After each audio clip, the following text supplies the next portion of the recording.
Bunnicula. Editor's note.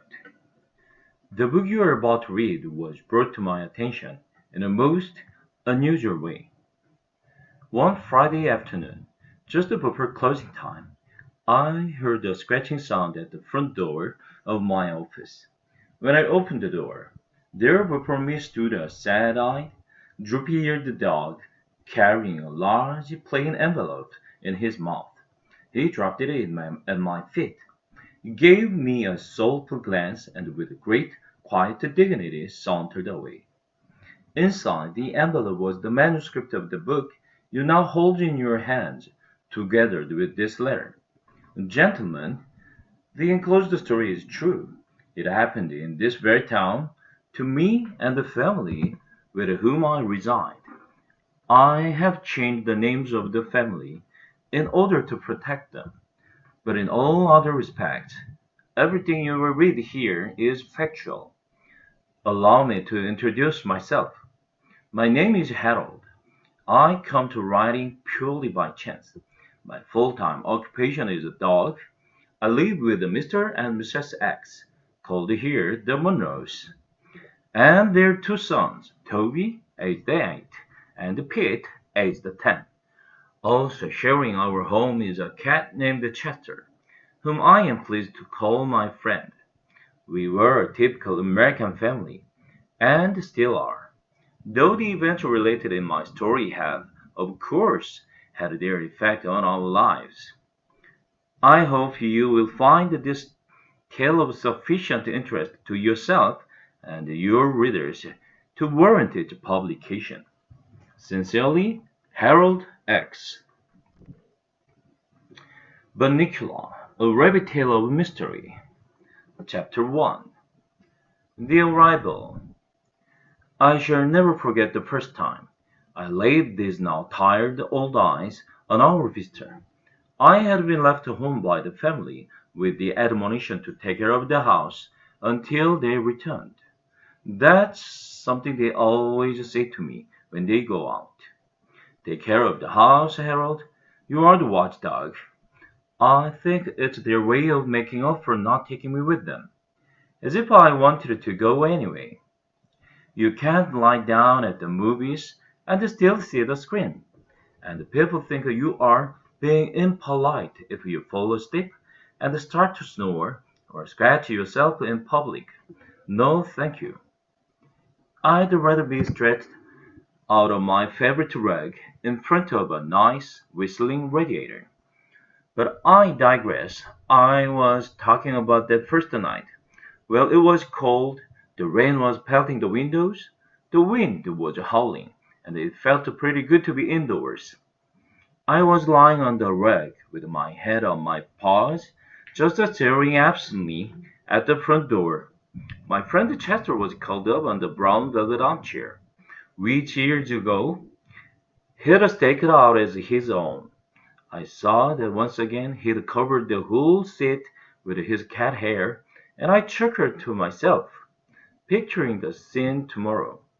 Next to grasshoppers, there is nothing that frightens Chester more than the vacuum cleaner. In the midst of this reverie, I heard the car pull into the driveway. I didn't even bother to get up and see who it was. I knew it had to be my family, the Monroes, since it was just about time for the movie to be over. After a moment, the front door flew open. There they stood in the doorway, Toby and Pete and Mom and Dad Monroe. There was a flash of lightning, and in its glare, I noticed that Mr. Monroe was carrying a little bundle, a bundle with tiny glistening eyes. Pete and Toby bounded into the room, both talking at the top of their lungs. Toby shouted, "Put him over here, Dad." "Take your boots off, you're soaking wet," replied his mother, somewhat calmly, I thought, under the circumstances. "But, Mom, what about— First, stop dripping on the carpet." "Would somebody like to take this?" asked Mr. Monroe, indicating the bundle with the eyes. "I'd like to remove my coat." "I will," Pete yelled. "No, I will," said Toby. "I found him." You will drop him. I will not. You will too. Mom, Pete punched me. I will take him, said Mrs. Monroe. Take up your coat this minute. But she became so involved in helping the boys out of their coats that she didn't take him at all. My tranquil evening had been destroyed, and no one had even said hello to me. I whimpered to remind them that I was there. Harold, cried Toby, guess what happened to me? And then, all over again, everyone started talking at once. At this point, I feel I must explain something in our family. I must explain something. In our family, everyone treats everyone else with great respect for his or her intelligence. That goes for the animals as well as the people. Everything that happens to them is explained to us. It's never been just a good boy, Harold, or use the little box, Chester, at our house. Oh, no. With us, it's, hey, Harold, Dad got a raise and now we're in a higher tax bracket. Or, come sit on the bed, Chester, and watch this Wild Kingdom show. Maybe you will see our latitude. Which shows just how thoughtful they are. But after all, Mr. Monroe is a college professor, and Mrs. Monroe is a lawyer. So we think of it as a rather special household, and we are, therefore, rather special pets. So it wasn't at all surprising to me that they took the time to explain the strange circumstances surrounding the arrival of the little bundle with the glistening eyes now among us.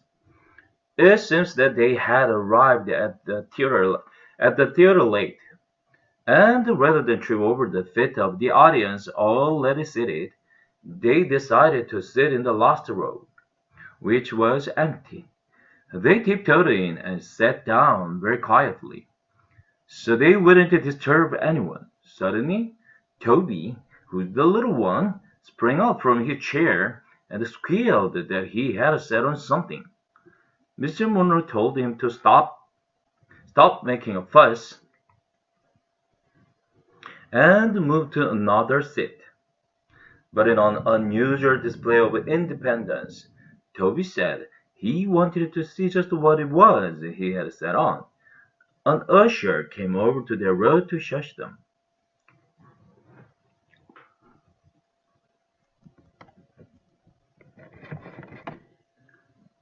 And Mr. Monroe borrowed his flashlight. What they found on Toby's chair was the little blanket bundle that was now sitting on Mr. Monroe's lap. They now unwrapped the blanket, and there in the center was a tiny black and white rabbit, sitting in a shoe box filled with dirt. A piece of paper had been tied to his neck with a ribbon. There were words on the paper, but the Monroes were unable to decipher them because they were in a totally unfamiliar language. I moved closer for a better look. Now, most people might call me a mongrel, but I have some pretty fancy bloodlines running through these veins, and the Russian wolfhound happens to be one of them. Because my family got around a lot, I was able to recognize the language as an obscure dialect of the Carpathian Mountain region. Roughly translated, it read, "Take good care of my baby." But I couldn't tell if it was a note from a bereaved mother or a piece of Romanian sheet music. The little guy was shivering from her fear and cold.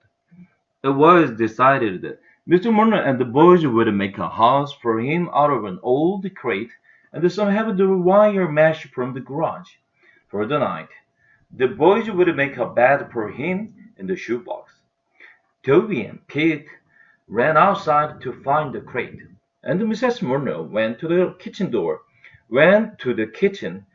to get him some milk and lettuce. Mr. Monroe sat down, a dazed expression in his eyes, as if he were wondering how he came to be sitting in his own living room in a wet raincoat with a strange bunny on his lap. I signaled to Chester, and the two of us casually moved over to a corner of the room, We looked at each other. Well, what do you think? I asked. I don't know. I don't think a rabbit like milk, he answered.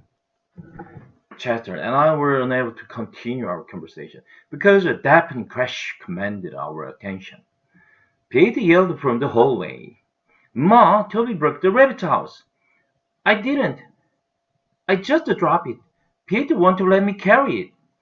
It's too big. Toby's too little. I'm not. You're too.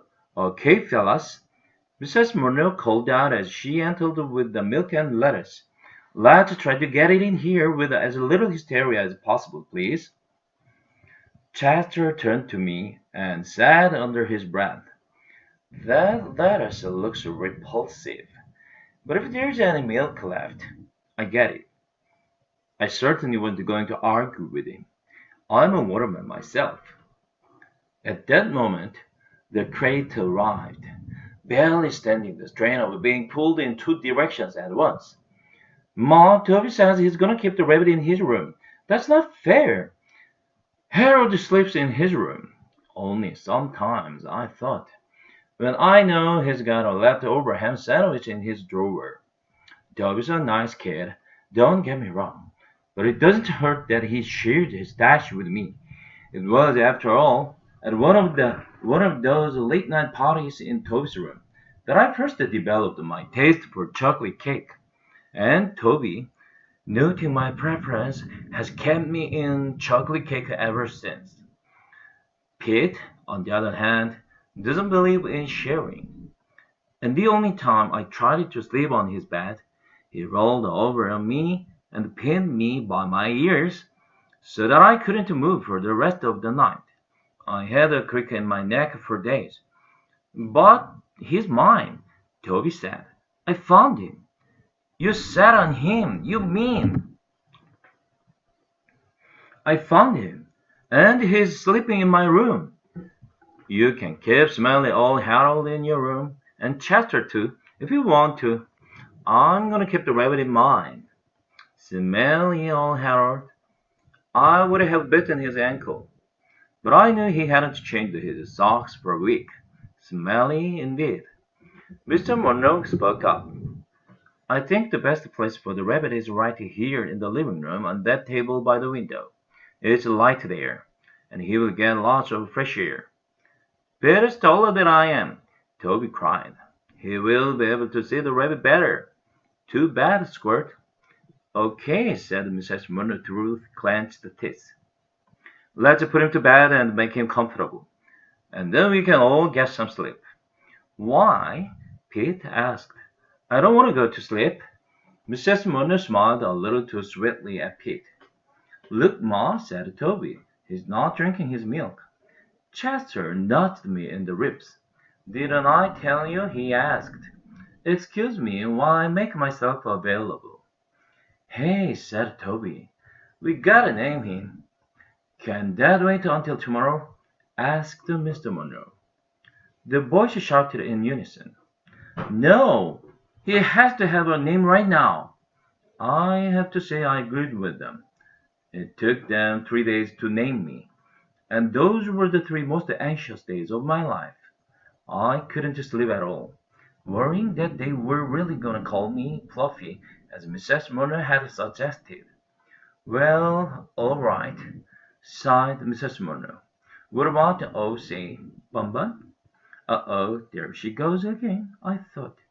Where does she get them? Yak, we all said. Well, then, how about Fluffy? She opined hopefully. Peter looked at his mother and smiled. You never give up, do you, Ma? Meanwhile, Chester, who had also been named Fluffy for a short time, was rubbing against Mrs. Monroe's ankles and purring loudly. No, Chester, not now, she said, pushing him aside. He wants to help us name him, don't you, Chester? Toby asked, as she scooped him up into his arms. Chester shot me a look. I could tell this was not what he had in mind. Come on, Harold, Toby called. You've got to help with the name too. I joined the family, and the serious thinking began. We all peered into the box. It was the first time I had really seen him. So this is a rabbit, I thought. He sort of looks like a Chester, only he's got longer ears and a short tail and a motor in his nose. Well, said Pete, after a moment, since we found him at the movies, why don't we call him Mr. Johnson? There was a moment of silence. Who's Mr. Johnson? Asked Toby. The guy who owns the movie theater, Pete answered. No one seemed to like the idea. How about the prince? Said Mr. Mono. Dad, said Toby, are you kidding? Well, I had a dog named Prince once, he replied lamely. Prince, I thought, that's a silly name for a dog. We found him at a Dracula movie. Let's call him Dracula, Toby said. That's a stupid name, said Pete. No, it's not. And anyway, I found him, so I should get to name him. Mom, you're not gonna let him name him, are you? That's favoritism, and I'll be traumatized if you do. Mrs. Murnau looked in wonder at Pete. Please, Mom, please, Dad, let's name him Dracula, cried Toby. Please, please, please! And with each please, he squeezed the Chester a little harder. Mrs. Murnau picked up the bowl of milk and moved toward the kitchen. Chester followed her every movement with his eyes, which now seemed to be popping out of his head. When she reached the kitchen door, she turned back and said, Let's not have any more argument. We'll compromise. He's a bunny, and we found him at a Dracula movie, so we'll call him Bunnicula. Bunnicula. That should make everybody happy, including me. What about me? Muttered Chester. I won't be happy until she puts down that milk. Well, guys, is that okay with you? She asked. Toby and Pete looked at one another, and then at the rabbit. A smile grew on Toby's face. Yeah, Ma, I think that name is just right. Pete shrugged. It's okay, but I get to feed him. Okay, I'm gonna put the milk bag in the fridge. Maybe he will drink it tomorrow. What about Chester? Toby said, dropping the French cat to the floor. Maybe he would like it. Chester made a beeline for Mrs. Murnau and looked up at her plaintively. Oh, Chester doesn't want any more milk, do you, Chester? You've already had your milk today. She reached down, patted Chester on his head, and walked into the kitchen. Chester didn't move. Okay, bedtime, said Mr. Murnau. Good night, Bunnicula, Toby said. Good night, Count Bunnicula, Pete said sarcastically, in what I took to be his attempt at a Transylvanian accent. I may be wrong, but I thought I saw a particular movement from the cage. Good night, Harold. Good night, Chester. I'll lick the Toby good night. Good night, Smelly Harold. Good night, dumb Chester. I drooled on Peter's foot. Mom, Harold drooled on my foot. Good night, Pete, Mrs. Murnau said with great finality as she came back into the living room, and then more calmly, Good night, Harold. Good night, Chester. Mr. and Mrs. Murnau went up the stairs together. You know, dear, Mr. Murnau said, that was very clever, Bunnicula. I could never have thought of a name like that. Oh, I don't know, Robert. She smiled as she put her arm through his. I think Prince is a lovely name, too. The room was quiet. Chester was still sitting by the closed the kitchen door in a state of shock. Slowly, he turned to me. I wish they had named him Fluffy, was all he said. Chapter 2. Music in the Night. I feel at this time there are a few things you should know about Chester. He's not your ordinary cat, but then I'm not your ordinary dog. Since an ordinary dog wouldn't be writing this book, would he? Chester came into the house several years ago as a birthday gift for Mr. Monroe, along with 2 volumes of G.K. Chesterton, hence the name Chester, and the first edition of Dickens' A Tale of Two Cities. As a result of this introduction to literature, and given the fact that Mr. Monroe is an English professor, Chester developed a taste of reading early in life. I, on the other hand, have developed a taste for books. I found Jonathan Livingston Seagull particularly delicious from Chester's kittenhood on. Mr. Monroe had used him as a sounding board for all his students' lectures.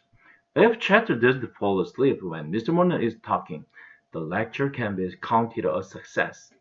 Every night, when the family is sleeping, Chester goes to the bookshelf, selects his midnight reading, and curls up on his favorite chair. He especially likes mystery stories and tales of horror and the supernatural. As a result, he has developed a very vivid imagination. I'm telling you this because I think it's important for you to know something of Chester's background before I relate to you the story of the events following the arrival of Bunnicula into our home. Let me begin with that first night. It seems that after I went to sleep, Chester, still stewing over the lost milk, settled down with his latest book and attempted to ignore the rumbling in his stomach.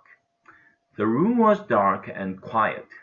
This did not prevent his reading, of course, since, as you know, cats can see in the dark.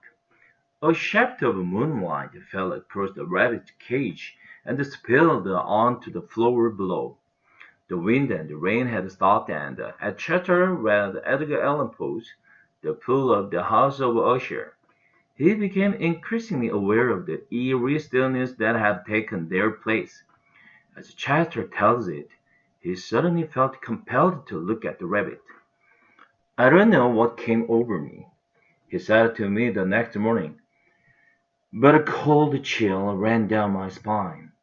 The little bunny had begun to move for the first time since he had been put in his cage. He lifted his tiny nose and inhaled deeply, as if gathering sustenance from the moonlight. He slicked his ears back close to his body, and for the first time, Chester said, "I noticed the peculiar marking on his forehead. What had seemed an ordinary black spot between his ears took on a strange V-shape, which connected with the big black patch that covered his back and each side of his neck. It looked as if he was wearing a coat. No, more like a cape than a coat."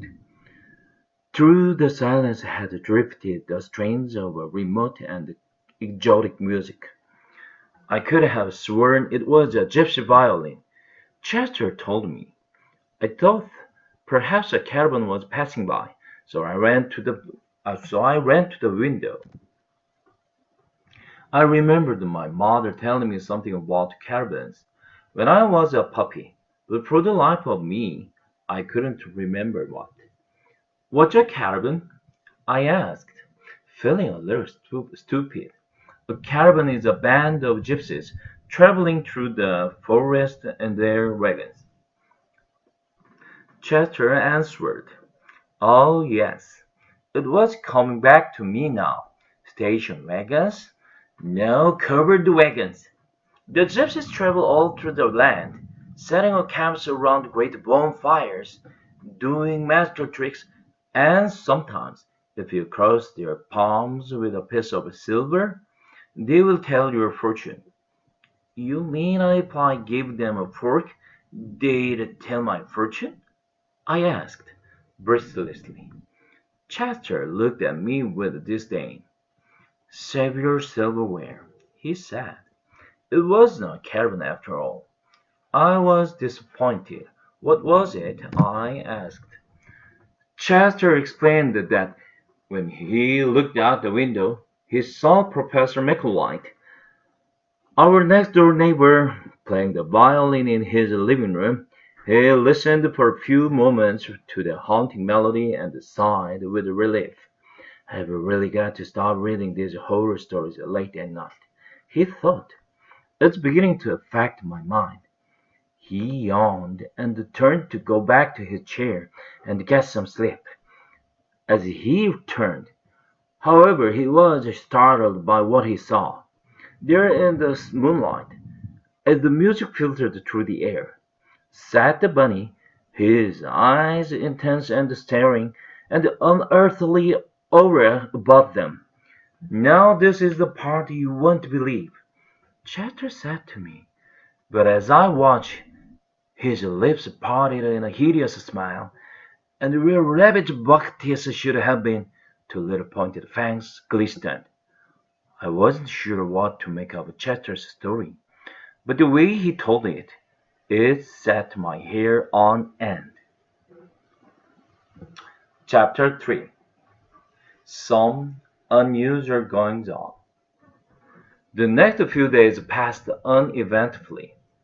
I was very bored. Our new arrival slept all day, and Chester, whose curiosity had been aroused by the strange behavior of the rabbit that first night, had decided to stay awake every night to observe him. Therefore he, too, spent most of his days sleeping. So I had no one to talk to. The evenings weren't much better. Toby and Pete, who used to play with me as soon as they got home from school, now ran immediately to that silly rabbit's cage to play with him, or at least they'd try to. Bunnicula did not make the most energetic playmate. It took him quite a while to wake up each night, and then, when he did awaken, he didn't do much except to hop around the living room. He didn't play catch. He didn't fetch. He didn't roll over to get his tummy rubbed. I couldn't understand why they played with him at all. I expected it was because he was new and different. But I was confident that they would soon tire of him and come back to trusty old Harold. Finally, on the morning of the fourth day, I caught Chet blurry-eyed over the water dish. He grumbled at me in a most unpleasant manner. "You know, Chester, you were never exactly charming in the morning, but lately you've become downright grumpy." Chester growled. Chester growled in response. "What are you doing this for anyway? What are you looking for? He's just a cute little bunny." "Cute little bunny?" Chester was amazed at my character analysis. "That's what you think. He's a danger to this household and everyone in it." "Oh, Chester," I said, with an indulgent smile, "I think your reading has gone to your head. It's just because I do read that I know what I'm talking about." "Well, what are you talking about?" "I still don't understand. I'm not sure yet, but I know there's something funny about that rabbit. That's why I have to keep around. But look at you. Look at you. You are exhausted. You sleep all the time. How can you call that alright?" "I'm awake when it's important. He sleeps all day, so I sleep all day. So just what have you seen since that first night that makes you uneasy?" "Well," said Chester, that is—" At this point, Chester started to bathe his tail, which is a cat's way of changing a subject he finds uncomfortable. He then stumbled sleepily into the living room. "So," I asked again, following him, "what have you seen?" Nothing, he snapped, and proceeded to curl up on his chair to go to sleep. After a moment, he opened one eye. But that doesn't mean there's nothing to see. For the next few mornings, it was the same routine. I'd be ready for a good romp around the living room, and the Chatter would go to sleep. Pete and Toby were at school. Mr. Murner was at the university. He never did too much romping around anyway, and Mrs. Murner was at her office. No one to play with the poor, neglected Harold. At first, I thought I could strike up a friendship with Bunnicula and maybe teach him a few tricks. But I could never wake him up. He was always waking up just about the sunset. When I wanted to take a snooze, a rabbit, I concluded, is cute to look at, but is generally useless, especially as a companion to dogs. So I would retire each day with my favorite shoe to the rag and chew. Now, some people, especially Mr. and Mrs. Monroe, can't understand my taste for shoes and they yell at me for snacking on them. But I always say there's no accounting for taste. For instance, I remember one evening when Mr. Monroe picked some of his sour balls out of the bowl by his chair and dropped the green one on the floor. He didn't notice. I decided this was a perfect opportunity to try one for myself. I placed it in my mouth, and wished immediately that I hadn't, as the tears started running out of my eyes. I thought, what's wrong with my mouth? It's turning inside out. Mr. Murner immediately noticed that something had happened. What's the matter, Harold? Are you looking for someone to kiss? Help! Help! I wanted to cry, but all that came out was an ooh sound. I oohed for days. So, how can anyone who likes green sour balls criticize me for preparing a nice penny roper or a bedroom slipper? But back to the matter at hand. One morning, Chatter had news. That bunny, he whispered to me across our food bowls, got out of his cage last night. Don't be ridiculous, I said. How could he break through that wire? Look how little he is. That's just it. He didn't break it through any wire. He got out of his cage without breaking anything or opening any doors. I looked puzzled, so Chester told me the following story. Now, Harold, he said, I don't want you thinking I'm not a good watch cat, but after a few hours last night, I grew curious about the time. I went into the hallway, and you know that new clock they've got? The big one that goes all the way to the ceiling? Well, see, it has this thing in the middle called the pendulum. At first, I figured I would just leave it alone. It looked like that spool that tied on a string and hung from the doorknob for me to play with them with when I was a kitten. Every time I hit that silly spool with my paw, it would swing back and hit me on the nose. I hated that toy so naturally. When I saw this one, I decided not to have anything to do with it. I checked the time. It was midnight. I was all set to go back to the living room when something stopped me. Curiosity? I ventured. I suppose you could call it that. I prefer to think of it as the challenge of the unknown. I put one paw over my nose and reached out with the other one and gave it one good smack. I darn near broke my arm. It's still tender. See how swollen it is. He showed me his little paw. I couldn't see anything wrong, but I knew better than to argue with him. Oh, yes, I said, that looks terrible. You must be suffering awfully. You'd better go east today. He limped dramatically, just far enough to display his now new handicap, and continued. I couldn't even get to the pendulum.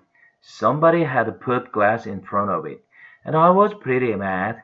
I was all set to go back, but at the same time, I couldn't help watching the thing move back and forth, back and forth, back and forth. It was so easy to watch, and before I knew what had happened, I was waking up. You fell asleep? I asked incredulously. I couldn't help it. I didn't even know it had happened. But I looked up at the face of the clock, and it was 12:45. I'd been gone 45 minutes. I ran back into the living room, looked at Bunnicula's cage, and it was empty. I couldn't imagine where he was. Then I noticed a light coming from under the kitchen door. I went into the crouch, striking the light, went click. I heard the refrigerator door close, and the light went out. It must have been Mr. Monroe having his midnight snack, I suggested. No, that's what I thought. I jumped on my chair, curled up real quick, and kept my eye open, pretending to be asleep. Slowly, the door to the kitchen squeaked open. This little head poked out from around the corner, and looked to either side to see if the coast was clear. Then, guess who came bouncing out all by himself, and with that idiotic grin over his plastered all over his face. Well, I guess it wasn't Mr. Monroe, I said. Not unless he wears bunny pajamas and they get very tiny at night. Not unless he wears bunny pajamas and they get very tiny at night. Bunnicula, huh? You got it. Unfortunately, I hadn't positioned myself so that I could see him get back into the cage, and I didn't want to let him know that I had seen anything, so I had to stay put. I still don't know how he got out or back in. At this point, Mr. Murner came downstairs to make a breakfast. I wondered if Chatter hadn't dreamed the whole thing. He did admit he had fallen asleep, and as I've said, he has quite an imagination. But I was game. After all, there hadn't been any excitement in this place for days. Chatter and I took our positions under the kitchen table. We didn't have long to wait. Holy cow! Mr. Murnau yelped as he opened the refrigerator door. He took this funny-looking white turning out of the fridge and held it at arm's length. Peter, come down here. Come down here. What is that? I whispered. Beats me, Chatter answered. It looks like a white tomato. Very funny, I said, as Pete came into the kitchen. Peter, have you been playing with your chemistry set in here? No, Dad, why? I thought that this might be one of your experiments. Do you know what it is? Dad. It looks like a white tomato. Just then, Mrs. Murner and Toby came in the door. What's all the fuss about? Mrs. Murner asked. We were just trying to figure out what this is. Toby pulled it down so he could get a better look. Well, he said, it looks to me like a white tomato. Mr. Monroe took a good long look. You know, he said to his wife, it really does look like a white tomato.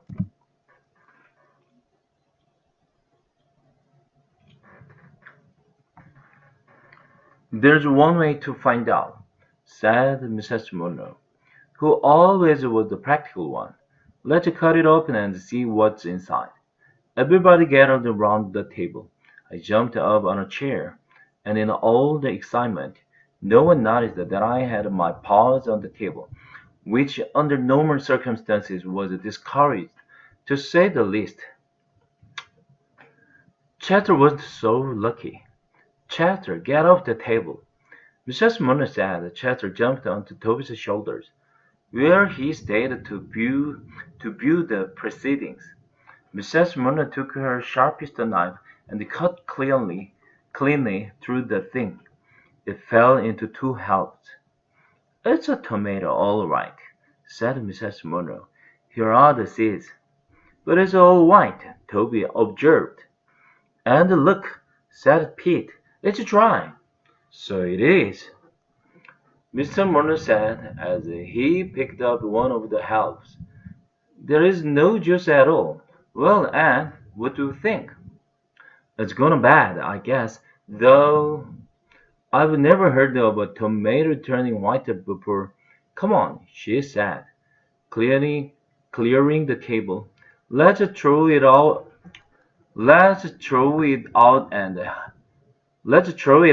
and have a breakfast. And Harold, get your paws off the table. Rats. Chester jumped down from Toby's shoulders and motioned for me to follow him into the living room. This had better be important, I said. They're cooking bacon. A white tomato, very significant, Chester murmured. So it's a white tomato, I said, edging my way back to the kitchen door. What does that have to do with Bunnicula? I can tell you one thing, Chester said. I got a good look at the tomato. There were very suspicious marks on the skin, so I believe they are teeth marks. So tonight I'm gonna reread a book I read last year. How fascinating, I said, as the aroma of flying bacon wafted across my nostrils. And what book might that be? The Mark of the Vampire. What? I stopped dead in my tracks. Meet me tonight after the others have gone to sleep. You'd better take a nap today so you can stay awake. Chester closed his eyes. I shifted my look to Bunnicula, who seemed to be asleep in this cage. A tiny smile sat upon his lips. Happy dreams? I wondered. Or something else? My reverie was broken by the sound of crunching bacon. I was in the kitchen in a flash. 자, 오늘은 Editor's Note부터 Chapter 3까지 한번 읽어보았습니다. 자, 오늘은 여기까지 하도록 하겠습니다.